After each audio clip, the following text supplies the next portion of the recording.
Impressions of D Ford. I mean, just listening to him talk, he sounds like a student of the game, a very cerebral player, pretty impressive guy. Yeah, he sure is. I was sitting next to his mother, and I leaned over to her and I said, "Wow, your son is incredibly well spoken. Must be because he's a musician. He's obviously very, very intelligent, which he is."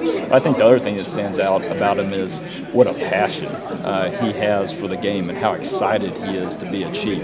I loved his comment about wanting to spend his entire career here. That's a fantastic mentality to come in with day one. Absolutely, too. He talked about Derek Thomas as somebody who he looked up to and watched growing up. That's got to make a lot of Chiefs fans feel pretty good hearing that name. Yeah, it sure does. He was describing the players that he looked up to growing up. And the first player he mentioned was Derek Thomas. And, of course, he's one of the favorite players in the history of the franchise for our family and all Chiefs fans. And certainly I think D's skill set is very similar to Derek's. I don't want to compare the two because that wouldn't be fair. But they both have the same kind of physical attributes. You kind of knew it was going to be D, at least to some extent, as the board unfolded. Yeah, we sure did. We going into the draft thought that he might be the top-rated player that would be available when we got there, and sure enough, it played out that way.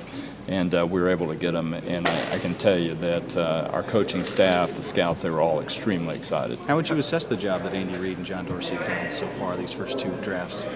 I think they've done a fantastic job. There's a difference for a general manager in his second year with a new organization because he has a longer time to prepare. Last year he had 2 or 3 months to get ready to make the first overall pick in the NFL draft, and he did a great job. But this year he had the more normal schedule, 9 or 10 months to prepare for it. He did a fantastic job with the board. Really did a great job of involving his entire team in the process and putting that board together. How has that interaction been between the two of those guys? I mean, I'm sure when you're first starting to get into an organization, getting your feet set, so to speak, it's a little bit different than once you're all settled in and you have a more comfortable relationship with the guys you're working with. Yeah, those guys had a pretty high comfort level from day one because they had worked together in Green Bay. Yeah. And if anything, you would expect as the relationship goes along, maybe there would be some friction.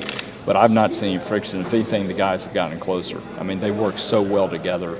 I think one knows what the other one's thinking half the time. So it's a real pleasure to work with both of them and to see them work with each other. And D Ford sounds like he's really excited to work with Tom Bahali and Justin Houston too. He said they better be ready because I'm going to ask him a ton of questions. Yeah, no, that's exactly right. That's another thing that's impressed me about D in the last 24 hours.